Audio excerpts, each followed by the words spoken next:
राज्यात नगर परिषदा आणि नगरपंचायतीच्या निवडणुकींचा कार्यक्रम जाहीर होताच तात्काळ प्रभावाने आदर्श आचारसंहिता लागू झालेली आहे।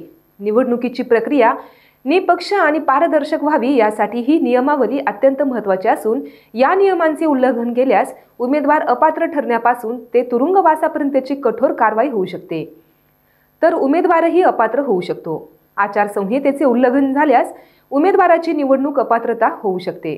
तसेच लाच देणे किंवा धमकावण्यासारख्या गंभीर गुन्ह्यांसाठी भारतीय दंड संहितेनुसार तुरुंगवास आणि दंड होऊ शकतो। नगर परिषदेसाठी सदस्य पदाच्या उमेदवाराला खर्च मर्यादा असते, ज्याचा हिशोब देणे बंधनकारक आहे।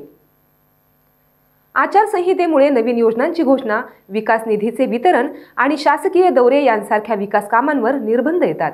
राजकीय पक्ष आणि उमेदवारांना जाती, धर्म किंवा भाषिक आधारावर आवाहन करता येत नाही। तसेच कोणत्याही धार्मिक स्थळाचा उपयोग प्रचारासाठी करता येत नाही। प्रतिस्पर्ध्यांवर व्यक्तिगत टीका करणे निषिद्ध आहे। सभेसाठी पोलिसांची पूर्व परवानगी असणे आवश्यक आहे। प्रशासकीय पातळीवर निवडणूक संबंधित अधिकारी व कर्मचाऱ्यांच्या बदल्या किंवा नेमणुका आचारसंहिता काळात करता येत नाहीत। प्रशासनाने कोणताही पक्षपात न करता निष्पक्ष काम करणे अनिवार्य आहे। आदर्श आचारसंहिता म्हणजे निवडणूक आयोगाने निवडणुकीच्या घोषणेपासून निकाल लागेपर्यंतचा निपक्ष निवडणुकीसाठी घालून दिलेली नियमावली होय।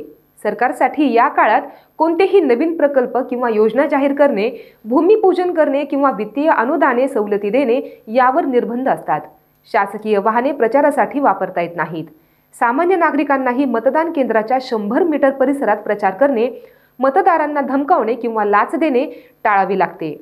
मतदानापूर्वी 48 तास दारूची विक्री बंद ठेवणे बंधनकारक असते। अशाच महत्त्वपूर्ण बातम्या पाहण्यासाठी पाहत रहा लोकाशा न्यूज आणि आमच्या चॅनलला लाईक, सबस्क्राईब आणि शेअर करायला विसरू नका।